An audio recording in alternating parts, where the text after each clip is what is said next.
Olá, eu sou Alessandra Farias. E eu sou Salatiel Farias. E nós somos do podcast Perguntas Cheque. Vamos ouvir a vinheta?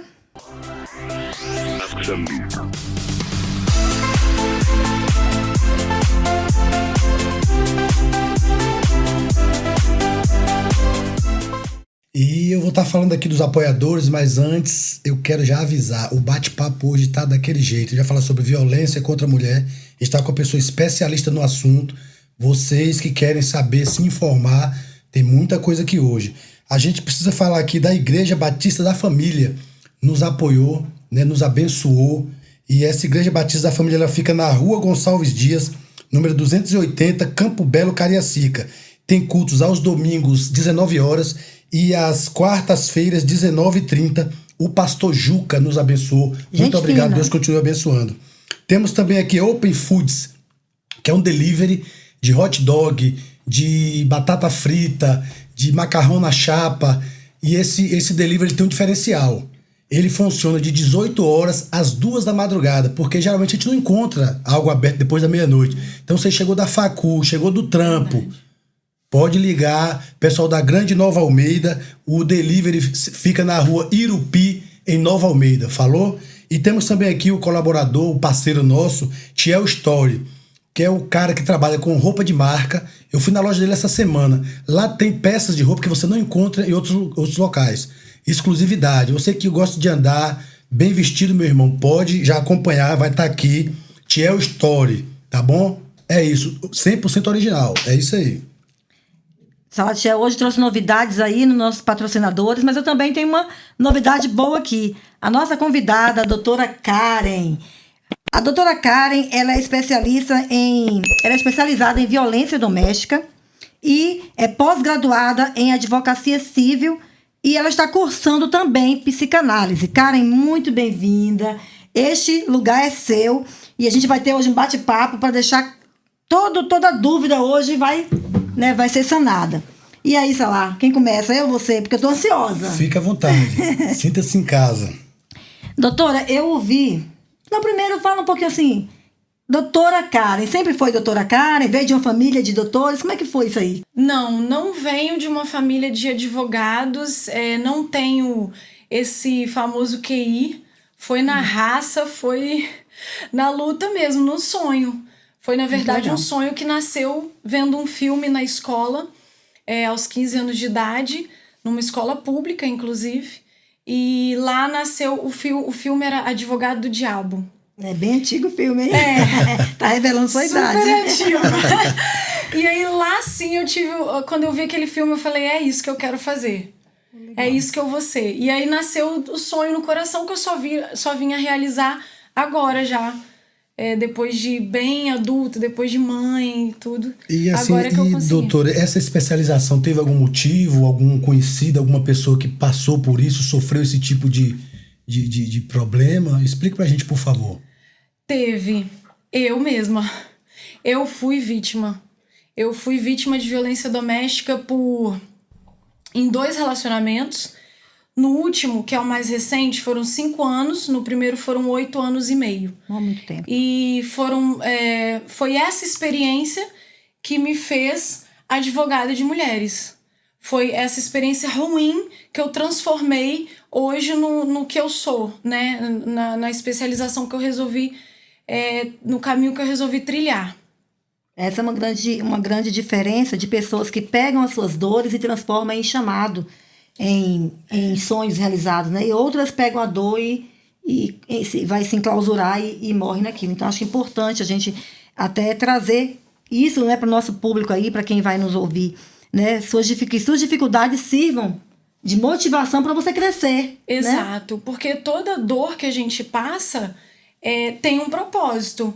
A gente não consegue vitórias sem lutas, a gente não consegue sucesso sem dores. Então, a gente suportando o processo, a gente consegue alcançar o sucesso. A advocacia já era um sonho no meu coração e Deus transformou esse sonho num propósito de vida. E esse propósito de vida é libertar mulheres usando a dor que eu senti. Porque hoje, a dor que eu senti é a maior especialização que eu tenho. Legal. Na verdade, A maior faculdade, né? Nenhum estudo que eu faça vai me ensinar a ouvir uma vítima como eu ouço. Nenhum estudo que eu tenha vai me ensinar a lidar com a vítima e a entender as dores dela como eu consigo entender hoje. Doutora, curiosidade minha, a senhorita foi vítima, né? Passou, certo? E o limite para a senhorita entender o que é o trabalho profissional e... envolvimento emocional. Dificílimo. Dificílimo. É uma coisa que eu ainda estou aprendendo a lidar. Entendi. Porque, normalmente, a gente se envolve. Eu me envolvo. Você Normalmente, eu né, pego a vítima como se fosse, assim, uma filha... sei lá, porque eu tô sentindo, eu sei o que ela tá vivendo. Eu sei o que é a vítima dizer assim: doutor, eu não quero denunciar porque eu amo. Eu entendo isso. Ninguém mais entende. A sociedade não entende por que uma mulher que apanha não quer denunciar porque ama ainda. A senhorita entende, mas não concorda com isso, né? Não concordo, mas eu demorei a entender até pra mim mesma. Por isso que eu consigo entender as vítimas, porque é muito difícil estar nessa situação. Envolve filhos, envolve família, muita envolve várias coisas, né, doutora? Muita coisa. Carência emocional. Exato. A pessoa conseguir sair do ciclo vicioso, são muitos os fatores que nos impedem, e entender que uma mulher está nesse ciclo por conta de todo esse aprisionamento é muito difícil. E a sociedade não consegue ter essa percepção e julga muito. Eu sairia no primeiro tapa, até você ser a pessoa que está levando o tapa. E a pessoa que fala isso, ela está sendo vítima de muitas coisas e não está percebendo. E não está nem né? percebendo. A senhora falou aí, doutora, sobre a questão de um ciclo vicioso. Então, é como um vício mesmo, né?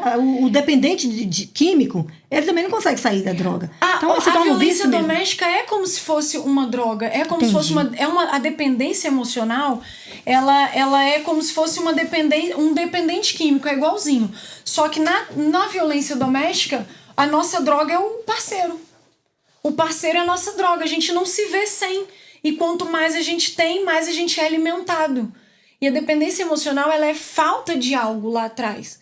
Então, a gente tem que tratar o que faltou lá atrás para que a gente consiga tratar de não ser mais vítima da violência doméstica por causa da dependência emocional. Doutora, é porque às vezes o ser humano tem esse dom de reproduzir. O cara que viu a mãe sofrendo esse tipo de abuso, ele fica chateado com o pai, ele não aceita o pai, fica revoltado, mas lá na frente ele consegue reproduzir isso com a esposa dele. Eu já vi várias vezes acontecer isso. Porque o ser humano, ele se comporta pelos exemplos. A gente aprende com exemplo, a gente não aprende com a fala. Fica no subconsciente isso da criança, do adolescente.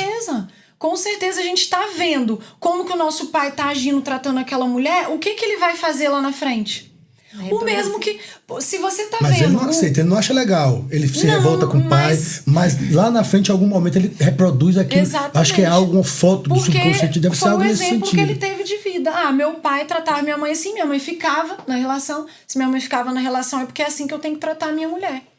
E infelizmente então, isso vai ciclo, né, que alguém tem que quebrar isso. E quem sofre aí, com isso? Nossa sociedade. Com certeza. Doutora, falamos aí então de relacionamento, já entramos até pegando fogo aí nesse assunto, né?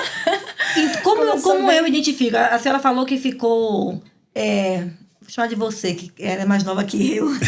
Desculpa. Senhora não. Pode tirar o senhora, gente. É Karen. Doutora, chama doutora Karen. É Karen. Você ficou aí 8 anos em um relacionamento, 5 anos em outro.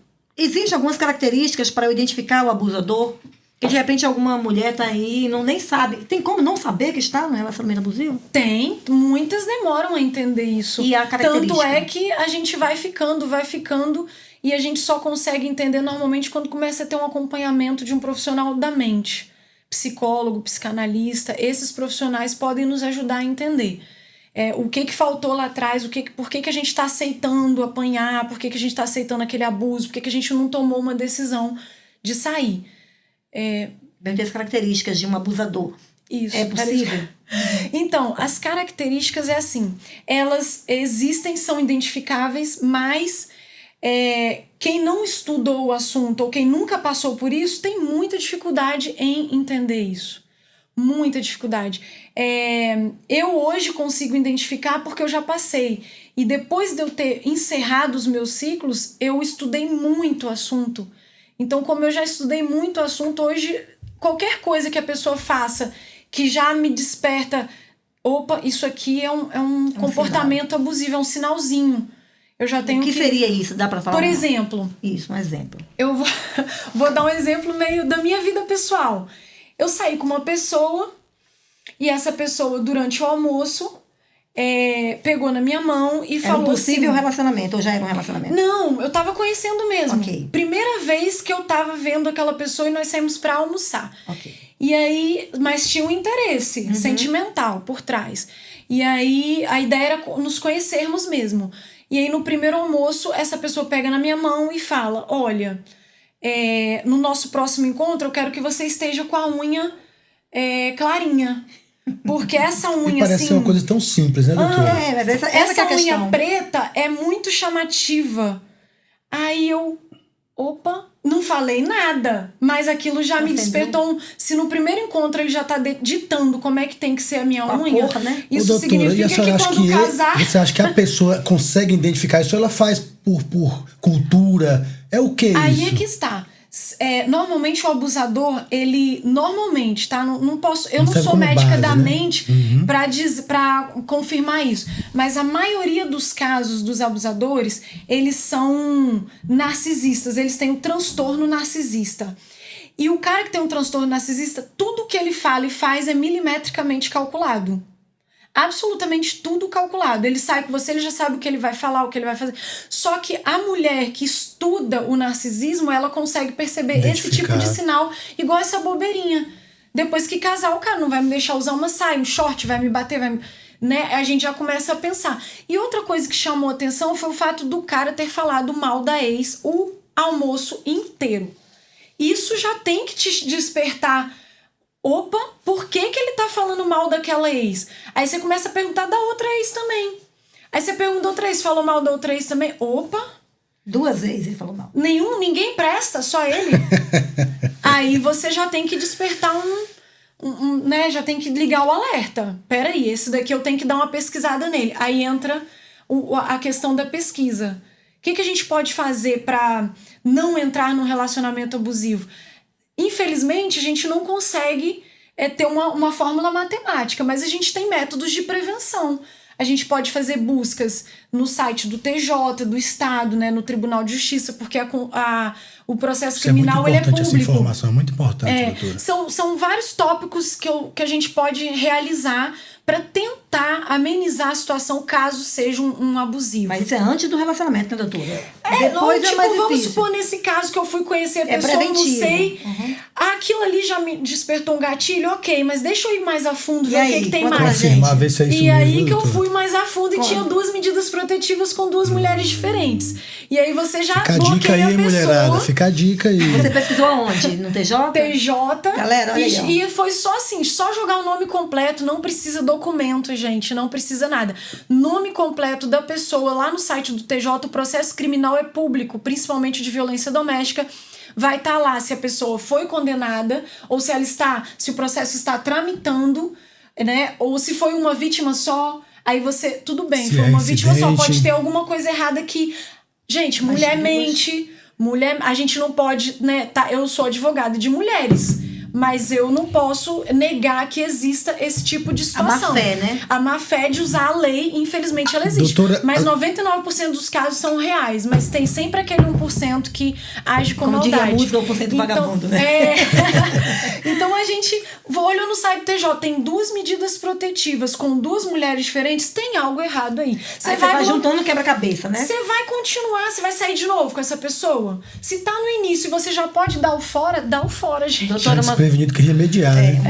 Uma coisa interessante assim que em um momento de uma pessoa, talvez pela sua experiência, te levou para né, essa tensão. Mas uma pessoa que tá ali numa carência, ela vai falar, nossa, ele é tão cuidadoso que ele vai pagar minhas unhas. Sim. A interpretação disso pode ser diferente, né? E aí que tá o lugar que o cara vai entrar e vai dominar. Então, doutora, é nesse momento então que o cara fala do esmalte, da unha, para uma mulher que ela está com a alma carente, ela vai interpretar de outra forma. O máximo, nossa, ele falou que ia pagar as unhas que eu fizesse, as próximas. Porque eu falei, não, mas quem decide... Na hora, a minha resposta foi, mas quem decide a cor das minhas unhas sou eu. Aí ele, não, mas... E quem paga sou eu. Aí ele falou, não, mas eu pago. Aí, se a mulher for uma mulher que tem aquele interesse financeiro ou a carência sentimental demais, vai achar aquilo o máximo, vai ceder e pronto. Mas e aí foi a porta que ela abriu para o abusador. Né? Então, aí eu queria até relembrar, voltar um pouquinho lá naqueles tópicos em relação ao que a gente pode fazer para buscar. Tem o site da Polícia Civil, daí já precisa de um documento, de o RG, o CPF da pessoa, e no site da Polícia Civil a gente consegue ver se tem antecedentes criminais. E tem o site de busca de mandado, né, que é o BNMP, que é o site para você buscar se existe mandado de prisão em aberto contra aquela pessoa. São algumas das coisas que a gente pode fazer para evitar entrar no relacionamento abusivo. Com esse turbilhão de informações que você tem sobre essas coisas ruins, atrapalha você no próximo relacionamento ou já atrapalhou em algum momento? Atrapalhou no início. Foi muita terapia, muita conversa com o psicanalista, muita conversa com Deus, muito processo de cura para chegar hoje no nível que eu tô de tranquilidade, de possibilidade, de estar mais assim, né? Mas claro, a gente sempre usa esses meios que a gente tem para evitar cair no relacionamento abusivo, a gente sempre vai usar, e eu ensino todas as mulheres a usar. E super aconselho que se use mesmo, porque são coisas que a gente... É um sinalzinho ali que a gente pode já usar como um parâmetro. A doutora Karen então virou quase como detetive, né? A gente tem que ser, infelizmente, no mundo de hoje. O pessoal tá vendo seu rosto aí, cara. Eu não sei como é que vai ficar você agora nos bate-papo de relacionamento, hein? Principalmente, gente, não fica com medo. Se você não tem nada a dever, tá tudo certo. Tá, doutora Karen tá disponível para relacionamentos sarados, não tá? Sarados? Estamos abertos. Doutora, a gente está aqui falando, né, sobre violência física, doméstica, mas essa violência ela é só física? Existem outros tipos de violência? Existe inclusive a que mais acontece e é a que faz a gente demorar a perceber que é violência e faz a sociedade não aceitar ainda como violência, que é a psicológica e a moral.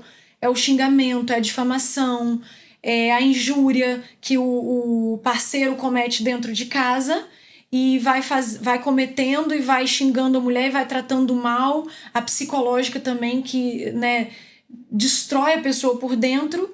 Essas são as que mais acontecem dentro de casa.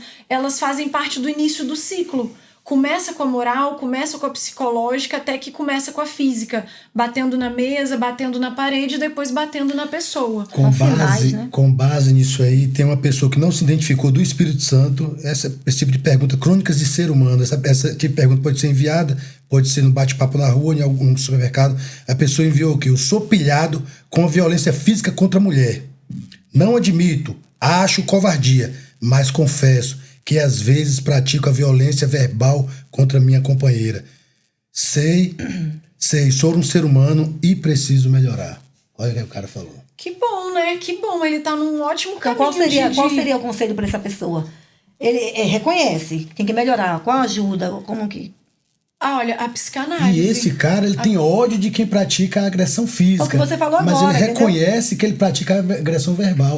Esse é o que reconhece. Quantos infelizmente, ele tem que vigiar para que essa agressão verbal não evolua para física.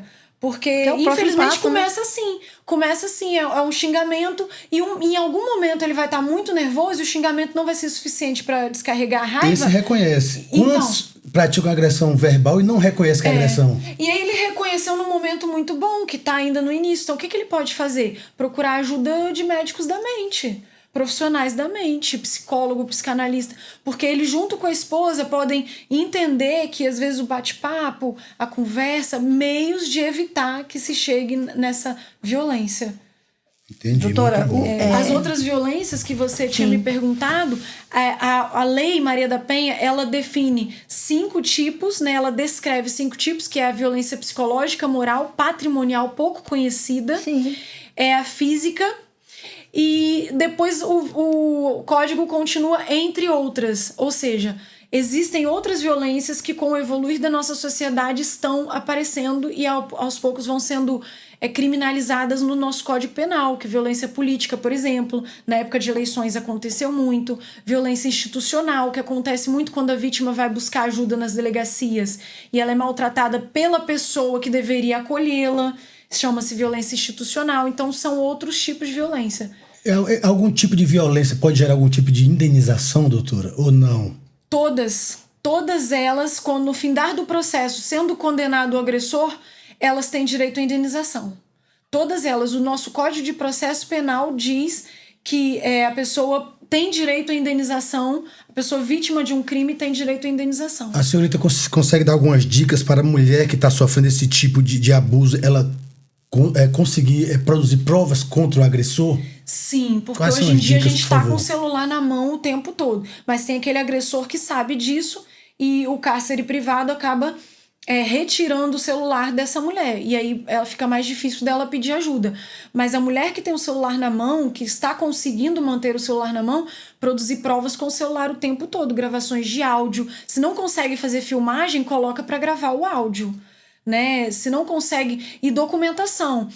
Se a mulher se identificou dentro do ciclo de violência doméstica, se entendeu como uma vítima de abuso e falou bem assim, quero sair desse ciclo, o que ela precisa fazer são várias coisas, mas além de produzir as provas com celular, provas documentais, tudo que você pode fazer para provar os bens que vocês têm, tirar fotos da casa, filmar a casa para vocês provarem bens, documentação dos bens, tira foto, coloca numa nuvem, eu sempre falo isso, coloca numa nuvem para que caso quebre o celular, essas provas não se percam.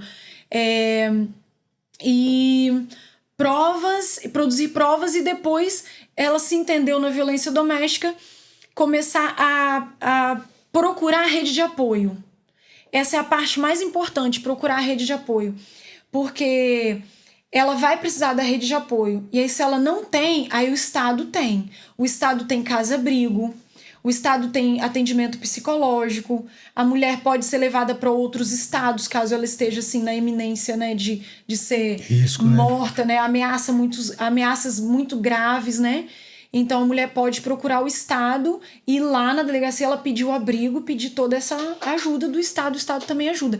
Mas se é o caso da mulher que tem uma condição financeira um pouco melhor, que infelizmente a maioria não tem, mas eu aconselho a mulher a ir escondendo um dinheirinho, eu aconselho a mulher a buscar uma casa em outro lugar onde ele não faça ideia que você vai estar, no outro estado, no outro bairro, começar a procurar esse esconderijo e fazer tudo devagar enquanto está ainda dentro dessa casa, vivendo esse ciclo. Mas ela já se entendeu. Isso é aquele conselho para essa mulher que já visualizou, já sabe. Ela vai trabalhar friamente, né?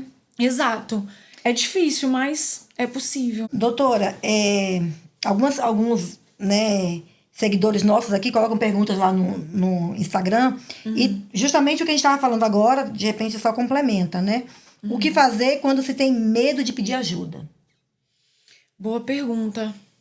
É complicado, né? Porque não tem um caminho. A pessoa tem que se livrar do medo. Aí eu aconselho primeiro começar pela terapia para depois tomar a decisão. E a família? Porque na doutora? terapia a pessoa consegue identificar ou criar forças, né, dentro dela para ela conseguir pedir ajuda. Eu passei por isso um bom tempo. Eu não conseguia pedir ajuda, minha família não sabia que eu vivia isso.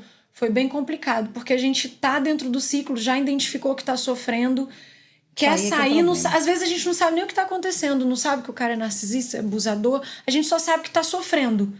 E aí a gente quer sair, mas não sabe como. E aí é buscar, assim, a minha ajuda foi Deus. A ajuda da Karen foi Deus, porque eu sou cristã. Então quem me auxiliou, quem conversou comigo, quem me ouviu chorar foi Deus. Mas às vezes a mulher não é cristã e aí é complicado. Eu diria terapia. Doutora, com base nisso aí, por sermos cristãos, né? Onde entra o limite do perdão e da justiça? Por ser cristão, a gente tem esse... Essa pergunta é checkmate. Essa pergunta é pesada. Boa pergunta. O perdão, o cristão não pode pôr em dúvida o perdão. Tem que perdoar, ponto. 70 vezes 7, tá na Bíblia. É bíblico, né? A gente tem que perdoar. Ah, mas estuprou, tem que perdoar. Ah, mas... Aí, assim, a gente entra num assunto super polêmico. Ah, mas como é que você vai... Se fosse sua filha, aquela discussão toda. Mas para nós cristãos, nós sabemos que não tem outro caminho. Porque a falta do perdão deteriora, destrói a nossa alma. E a gente sabe disso. E por isso que pra mim no início foi difícil pensar em relacionamento. Porque eu não tinha essa visão do perdão e eu não conseguia perdoar. Até eu fazer muita terapia e entender que o perdão é uma decisão e que a partir do momento que a gente toma essa decisão é que a gente começa a ser curado. E eu senti a cura, mas eu senti a cura depois do perdão, depois que eu fui tomar essa decisão. A justiça continua, porque a justiça, porque a justiça ela vai acontecer tanto dos homens como de Deus, porque todo mundo vai colher o que plantou. Não tem outro jeito. A pessoa vai ser condenada que a pessoa vive, aquela amargura. Não dá pra gente achar que, eu quero justiça, quero que a pessoa morra, quero que. Às vezes todo esse mal que você tá desejando pra pessoa tá sujando você, destruindo você. Então, assim, você tem que acalmar o coração. E não é fácil, isso é um processo. Eu tive muita dificuldade, eu também desejei a morte, eu também quis tudo isso. Mas depois, com o tempo, a gente que é cristão vai aprendendo e vai entendendo. Eu vou te contar uma experiência. Eu vivi hoje à tarde um determinado assunto aí a mulher, uma amiga minha, falou assim, a gente tinha que matar esse cara. Eu falei com ela, por ser criminoso, a gente se tornar criminoso igual ele. Então a gente teria que morrer também? Ela parou assim, você tem razão, Salatiel. A gente tem que parar com essa cultura de errar em cima dos erros dos outros. Uma cultura muito julgadora. A Bíblia fala, você vai ser julgado com a mesma medida que você está julgando. Mas o filho dela... aquela pessoa estuprou. Tem que morrer. E se for seu filho, você vai querer que morre? Então a gente tem que ter cuidado com isso, porque hoje é aquela pessoa, amanhã é dentro da sua família. Todo mundo condena o advogado criminalista humanos, né, até precisar de um, né? Mas é porque... Então a gente tem que ter cuidado. E o perdão é uma decisão. E é uma decisão que acontece aos poucos, porque Deus sabe o quanto a gente sofre com tudo que a gente viveu, e Ele não vai... não é um sentimento, nossa, eu tô sentindo que eu perdoei. Não, Deus ele vai apresentando as situações, e aconteceu uma situação muito engraçada. 2 anos e pouco depois, eu entrei no supermercado com a minha melhor amiga, e dentro desse supermercado eu tive uma briga muito horrível com essa pessoa, muito, e dentro, fora, e saiu discutindo, e foi uma coisa horrorosa, aquela coisa que todo mundo vê, todo mundo fica olhando, o que tá acontecendo com aquele casal, e você grita, sabe? E aí, quando eu pisei naquele supermercado, foi a primeira vez depois de 2 anos que eu tinha ido nesse supermercado, quando eu pisei, tudo me veio à mente, assim, como... E aí, na hora, na hora eu pensei assim... É o perdão que Deus tá me tratando aos poucos. Porque não pode ser tudo de uma vez. Revivendo, né? Deus vai te mandando as situações para que você vai se lembrando de perdoar e tomando a decisão de perdoar. E naquele dia eu segurei na mão da minha amiga, chorei horrores, porque eu lembrei de tudo. E disse, eu perdoo em nome de Jesus. Que missão difícil Jesus nos deixou, hein, cara? Que missão difícil, cara. Mas olha, até pra quem não é cristão, vamos combinar um negócio. Guardar mágoa não faz bem. Não é legal. Não faz bem pra saúde. A psicologia, a psiquiatria. Tá provado já isso. Todo mundo já fala isso. Independente, né, da religião. Porque destrói a alma. Saúde, nós somos 3. Alma, corpo e espírito. E a nossa alma ela é destruída com a maldade que a gente deseja pros outros. Então... Existe, né, a oração que é universal, independente de qual religião. É a oração do Pai Nosso. Que diz, perdoa as nossas ofensas como nós perdoamos. Então, do jeito que você está perdoando o outro, é como você quer ser perdoado. Né? E a gente falando aqui de perdão, né, eu imagino assim, uma picada de cobra. Quando você é picado por uma cobra, você não quer correr para procurar um antídoto, você quer correr para matar a cobra. A falta de perdão é isso. Você quer vingança. Não, cadê a cobra? Ela foi para aqui, ela foi para ali, você quer correr para matar a cobra. Mas enquanto você tá matando a cobra, você tá perdendo o tempo que o antídoto ia fazer efeito em você. Então esquece a cobra. Corre atrás do antídoto. E assim, eu reparei isso, que a falta de perdão foi mais de 1 ano e pouco perdido. Com aquela mágoa. Você toma veneno querendo que o outro morra. Exato, aquilo vai crescendo dentro da gente. É isso que o inimigo espera mesmo. Doutora. Mas usando a sua fala da cobra e do perdão, da mulher querer. Eu já atendi pessoas assim, não posso, né, falar sobre os casos assim, seria antiético, mas eu já atendi questões assim, que a pessoa, ela quer fazer mal pro outro, ela quer vingança, ela quer que justiça. o outro seja condenado Não porque ela quer justiça, é porque ela quer o mal mesmo. Ela quer vingança. E aí, olha, eu vou te falar que essa situação é das mais difíceis de atender. É porque, na verdade, a pessoa ela precisa fazer uma escolha na vida, né? Ela quer ter paz ou quer ter razão. Porque nem sempre a razão também é o que eu acho que é. Porque uma vez alguém me perguntou assim, mas por que Deus não faz justiça, né? Com as pessoas ruins. Falei, mas se Deus ouvir sua oração, ele vai fazer justiça com você também. E aí, você está pronto para receber a justiça de Deus? Porque eu não quero. A justiça Davi uma vez falou que caia eu na mão de Deus e não na mão do homem. Exato. Porque o homem não tem esse entendimento. Mas eu não quero justiça nem do homem nem de Deus, né? Então, assim, se Deus for ser justo com a gente, coitado de nós. Então, a gente quer a justiça de Deus pro outro. E se for com a gente, como que você vai ficar? Porque eu também não sou santa. Às vezes eu mato alguém por dia, né?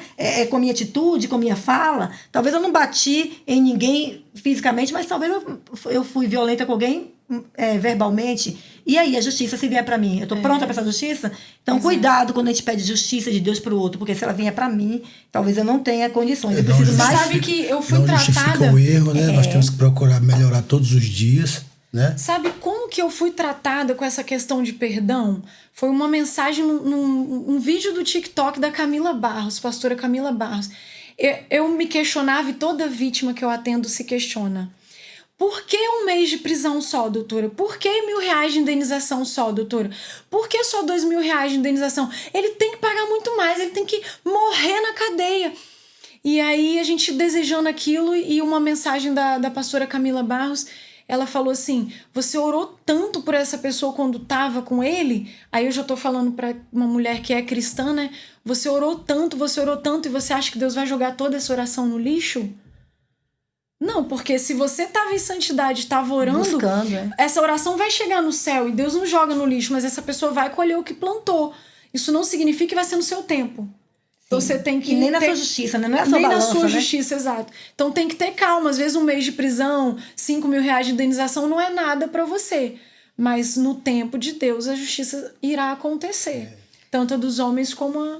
Com certeza, a lei da semeadura, né? Não tem como você plantar pepino e colher maçã, né? Isso é meio óbvio. Quanto menos a gente errar, menos a gente vai ter que pagar. Pena que nem todo mundo entendeu isso ainda. Tem uma parte de gente errando um montão, só que vai pagar um montão. Vai colher um montão também, entende? Você escolhe a semente. Com certeza. A semente ela é opcional, mas a colheita ela é obrigatória. A colheita é obrigatória. É sobre isso. Doutora, uma perguntinha aqui. Depois eu passo a bola para falar aí. Qual a diferença entre feminicídio e femicídio? Boa pergunta. Femicídio é matar mulher. Feminicídio é matar mulher no contexto de violência doméstica por discriminação em razão dela ser mulher. Por menosprezo ao fato dela ser mulher. É dentro do relacionamento, mas é com menosprezo. Às vezes não é dentro do relacionamento, mas é com menosprezo, com discriminação, porque ela é mulher, eu tô com ódio porque ela é mulher. O contexto envolve isso. E aí o feminicídio ele é uma qualificadora do artigo 121, que é matar alguém, que é o homicídio. Qualificador é o quê? É uma motivação. Né? Tem vários qualificadores. Agravante seria um agravante? Não, existe o agravante e existe a qualificadora. O agravante aumenta um pouquinho, a qualificadora é outra pena. Então, assim, femicídio, matou mulher, não tem nada a ver com violência doméstica, tem nada com nada, 6 a 20 anos. Agora, matar mulher em razão de ser mulher ou no contexto da violência doméstica, aí a qualificadora, a pena é diferente, 12 a 30 anos, né? E é um crime hediondo. Hediondo é um crime que a sociedade tem nojo, né? Repudia. Então, a qualificadora, que é o crime de feminicídio, é muito pior do que o femicídio. Doutor, nós sabemos que o assunto aqui é violência contra a mulher, mas existe essa violência contra o homem às vezes também? Existe e é punida pelo artigo 129, lesão corporal, porém é o parágrafo 9 que fala, no contexto da violência doméstica, né? Se você agrediu o seu cônjuge, o seu ascendente, o seu descendente, aí a pena é tanto, é uma qualificadora da lesão corporal, né? Então, esse parágrafo 9 é o que pune a mulher por agredir o marido. Porque esse assunto, os homens, alguns, inclusive tivemos perguntas já, conversamos com o Dr. Wanderson, o que é que acontece? Os homens se revoltam porque eles queriam também... Tem um Zé da Penha. Mas tem, mas assim, forma. A gente explica que é o seguinte, a agressão ela é um crime independente do sexo. Se a esposa agride, Assim, mas o que é que geralmente o homem faz? Se ele for agredido, ele revida com agressão também. Exato. Geralmente é isso que acontece. Mas assim, a verdade é que para chegar no contexto da agressão, da mulher ou ir para cima ou agredir, ela, assim, eu quero deixar isso muito claro. A mulher não vai para cima de um homem de graça e à toa.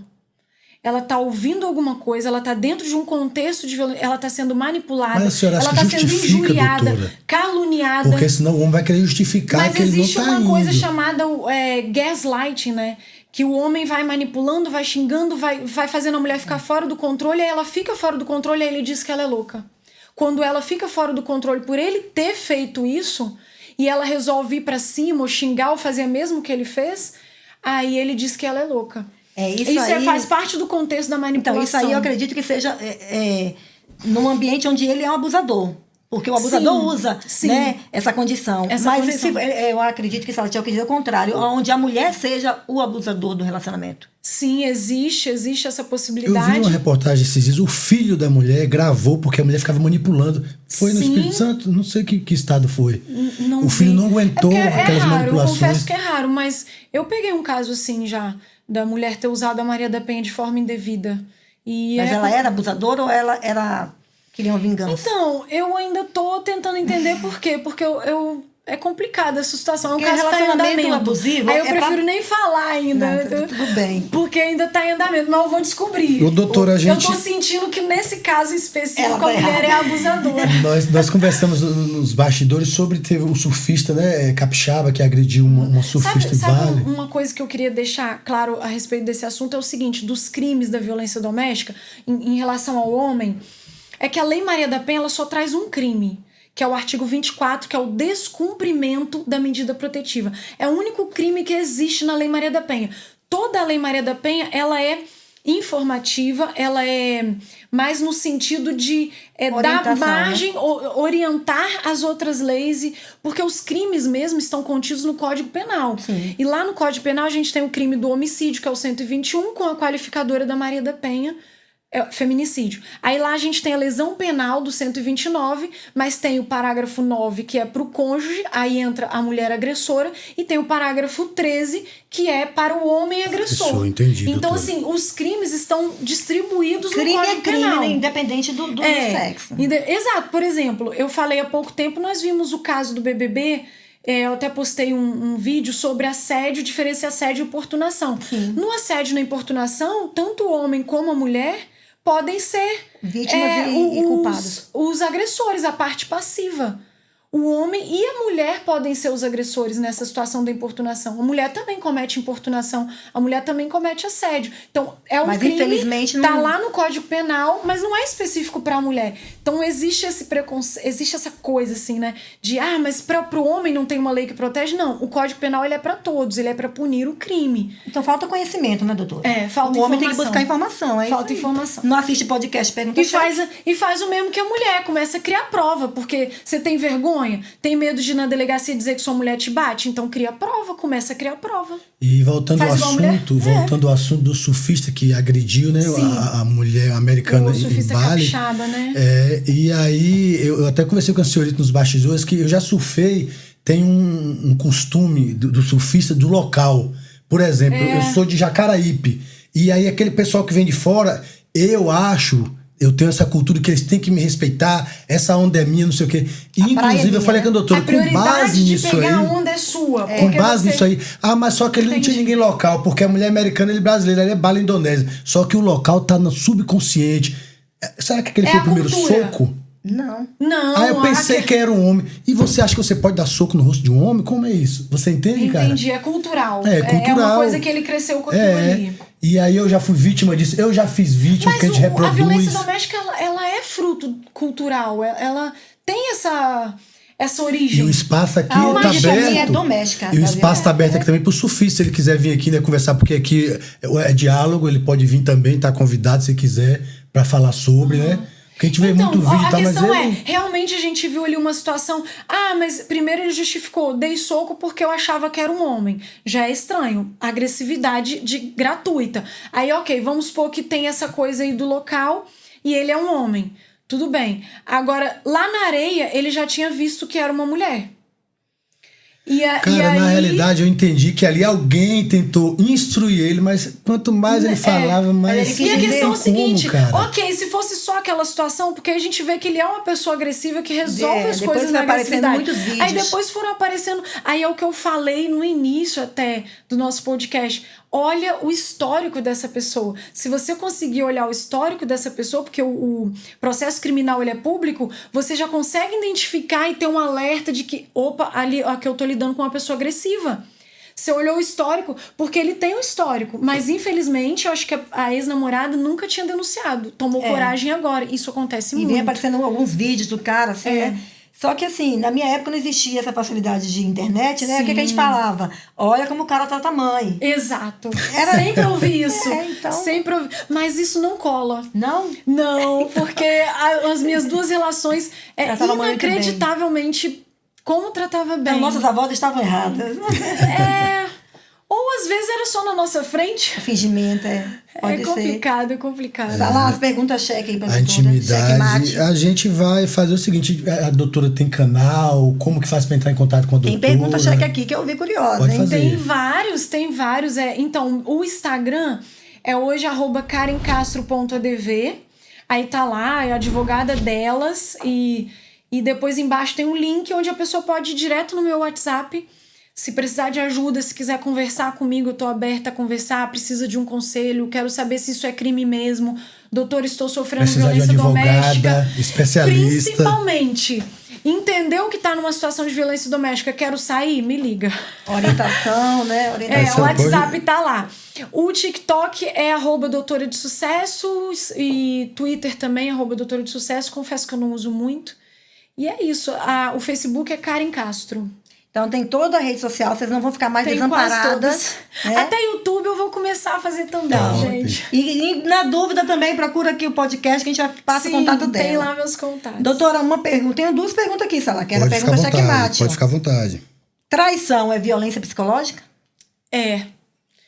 Traição destrói a alma. Pra quem é traído, né? Destrói a alma da pessoa que é traída. E aí você vai deteriorando aos poucos, você vai assim entrando numa tristeza profunda. Uma das violências que eu mais sofri foi a psicológica. E a gente vai entrando numa tristeza, a gente fica assim, mas por quê? Mas eu sou um lixo de mulher, eu não devo prestar pra nada. Fica se culpando, né? A gente fica tentando achar justificativa e não tem, porque não tem a ver com a gente, tem a ver com o caráter da pessoa. E aí a gente não entende isso e aí a gente vai assim, se apagando. E aí assim, a forma de provar a violência psicológica é para aquela mulher que entendeu que tá se apagando, que tá se acabando porque tá sendo muito traída, começa a conversar com pessoas. Uma boa prova é quando você contou para suas amigas, elas são testemunhas. Começa a contar para as pessoas. O problema é que a vítima ela tem tanta vergonha de estar dando chances para a pessoa, porque o ciclo ele vai... E até mesmo, doutora, porque ela vai ser criticada, né? Os amigos, o familiar vai criticar. Eu conheço pessoas mas é só sair, não é só sair. Não, eu confesso que eu já falei fora tem a solução pra tudo, né? Eu confesso que eu já falei isso. Os próprios problemas não conseguem resolver os próprios problemas, querem resolver os problemas dos outros. Sai. Se fosse eu, quantas vezes você já ouviu? Se fosse eu... Eu tenho amigas minhas que me procuram quando tem problema. Aí eu falo, meu Deus, de novo, é meu problema. Mas por que você não resolveu isso ainda? Claro, pra mim é fácil, né? Eu tô só emprestando o ouvido pra colega. E a gente precisa realmente ter essa consciência da dificuldade que é sair de qualquer problema. Não é só relacionamento. Relacionamento pior ainda. Abusivo, e se envolver menor. A gente tem uma pergunta aqui também de uma... Sim, é mais complicado, mas assim, existem muitas saídas para isso. Assim, a questão é, o agressor agride só a mulher ou agride também o menor? E aí, se o agressor agride o menor, a medida protetiva alcança a criança. E aí o agressor pode sim ficar impedido de visitar a criança, ou então tem meios que o Estado disponibiliza para essas visitas, às vezes assistida, tem que estar um outro adulto, um terceiro imparcial durante a visita, no tempo todo que decorre a visita, ou às vezes a criança deixa de dormir pernoite, é cancelado.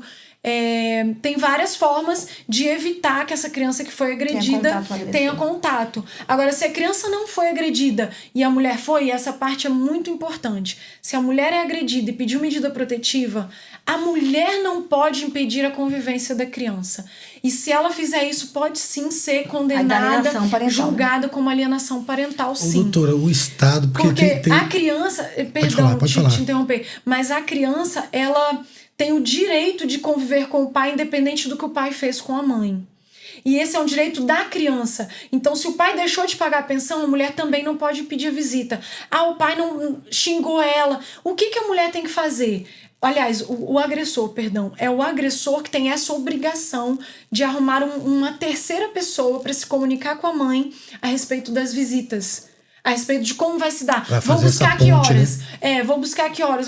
E aí a mulher deixa de falar com ele pelo telefone para que ele não prossiga com o ciclo de violência doméstica, com os abusos, também, né? Com a difamação. Contra ele, se for verdade ou não. O Estado consegue dar esse suporte, que é botão de pânico, são vários. O Estado consegue realmente dar esse suporte, doutora, para a mulher?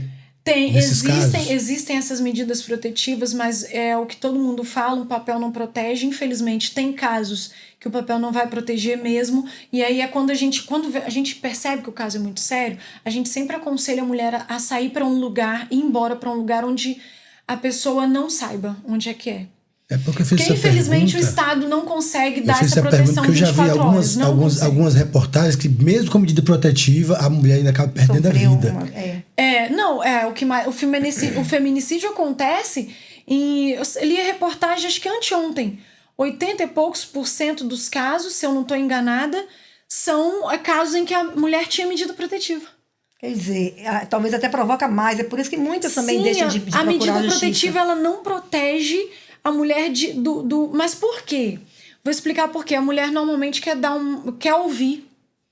A mulher dá aquela chancezinha. Não, mas por favor, deixa eu falar com você só uma horinha, eu só quero conversar. A gente viu um caso há 2 semanas atrás, se não me engano, eu postei no Instagram um vídeo daquela menina que estava dentro do bar onde ela trabalhava. O rapaz estava aqui no balcão, exato. E ela estava ali conversando. Ela tinha que estar conversando? Não. Mas a gente realmente acredita, e eu digo a gente porque eu acreditei, gente, foram 5 anos. Mais de uma vez, crendo que haveria mudança. Então a gente crê, a gente no fundo.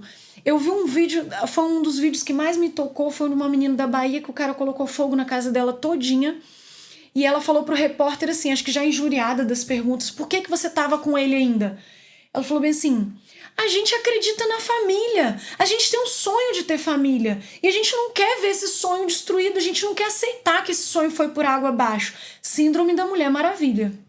A gente não quer aceitar que aquilo acabou, que aquilo não é o nosso sonho, que aquilo não é o plano de Deus pra gente. Time, né, que coisas, não é aquele desejo. desejo. Já virou pesadelo há muito tempo, né? Não é o desejo de Deus pra nós. Não é aquela vida ali. Né? E a gente custa a entender isso, a gente custa a aceitar isso. E qualquer pessoa pode denunciar? Qualquer pessoa. Eu tenho alguém na família que eu tô vendo que tá num relacionamento abusivo. Eu, como sogra, como madrasta, como tia... Pode e deve. Gente, façam. Se a mulher nunca procurou vocês, mas você reparou, você percebeu que existe uma violência doméstica ali, que essa mulher tá aparecendo com o braço roxo... Porque, infelizmente, aí já chegou no pior da situação, que é a física, né? Porque às vezes a mulher tá sofrendo em casa, traição, moral, psicológica, tudo caladinha, não consegue contar pra ninguém. Disfarça, né? A mulher disfarça. Finge que nada tá acontecendo, porque é o sonho da família dela, aquela coisa toda, aquela dependência emocional. Envolve filhos, né, doutora? Às vezes, muitas vezes. Questão patrimonial. A mulher fez um contrato no início do casamento, o cara sai pra trabalhar, ela fica em casa, né? E eles fizeram esse contrato. Eu vou te sustentar, fica tranquila. Ela... Fica dentro de casa, trabalhando. Cuidando dos filhos. E ele sai pra trabalhar. Ela não tem renda. Essa mulher tem medo. Ela tem 2 filhos, 3 filhos. Como é que ela vai sair? E nesse caso aí, se encaixa o pacto nupcial? Bastante. Bastante. Uma pergunta de uma nossa ouvinte também. Esse pacto é uma grande prevenção desse tipo de caso. Porque o pacto nupcial vai ajudar a prevenir que essa mulher saia do casamento sem nada, cláusulas que podem ser inseridas de multa. Uma das justificativas para busca no TJ é que, por exemplo, você está prevenção também. Porque se o cara tá respondendo a um processo civil, que ele pode ser condenado em 100, 200 mil reais, se a mulher casar com ele em comunhão parcial de bens, essa dívida passa a ser dela. Então também não deixa de ser uma prevenção. A busca no TJ não é só uma questão criminal, é uma questão civil, porque você compra a dívida dele se você casar com ele sabendo que ele está respondendo esse processo civil. Então, é uma prevenção das em todos dicas os aí o pacto nupcial pode prevenir isso tudo, porque o advogado faz as pesquisas necessárias, né, e coloca essas cláusulas que vão impedir que um enriqueça mais do que o outro, ou que um saia, né, sem nada do casamento. São informações muito importantes. Hoje aqui com a doutora Karen, muita informação boa. A gente, doutora, quer agradecer. É de grande valia o tempo que a senhorita, né, nos concedeu, que a gente sabe. Karen, a gente sabe que o tempo nosso é precioso. Cada dia menos tempo a gente tem. E o Perguntas Cheque quer agradecer. Muito obrigado pela sua presença. Nossa, eu que agradeço demais. É uma honra. Acrescentou bastante nesse projeto nosso. Muito obrigado mesmo. E a Alessandra quer falar mais alguma coisa? Quero só ressaltar que a doutora Karen faz palestras também, né? Sim. Então, qualquer se igreja, precisar. Velório, qualquer lugar que vai. No velório a gente vai falar da herança, né? Que A doutora Karen faz palestra, aí eu assisti palestra dela, né? Sim. Através da palestra que a gente trouxe a doutora Karen aqui. Então, doutora, se quiser falar, né? Eu também só tenho a agradecer. A Tia já falou aí, a gente tem esse bordão, né? Esse jargão aqui que a gente fala sempre. Olha, o tempo é um bem precioso e você está dando um bem pra gente que quase ninguém tem por aí. Tem gente que não tem mais. O Então, tempo muito é obrigada. dinheiro, só que a gente tem um propósito na nossa vida. A minha advocacia para mulheres, ela é um propósito. E esse propósito envolve libertar mais mulheres como eu fui liberta. Virou uma missão de vida, Virou né? uma missão de vida. Mais do que a advocacia é uma missão de vida. Então, assim, se nesse período... Eu já ouvi de pessoas falando assim, tem 1 ano que eu te sigo e você já me ajudou tanto que você não faz ideia. Isso já paga tudo que a gente está fazendo Muito bom, aqui. né, cara? E essas informações que a gente está compartilhando aqui servirem para salvar alguma mulher, para fazer ela tomar alguma atitude, valeu tudo a pena. Valeu Top. tudo a pena. É isso aí. A gente fica por aqui. Quer deixar algum recado? Agora a palavra é sua, porque eu já encerrei. Pode falar, Não, eu só querida. quero agradecer, é uma honra mesmo realmente ter feito parte, né, desse projeto. Eu tenho certeza que vai ser um projeto assim grande, abençoado Amém. por Glória a Deus. Deus. E Tome eu, posse.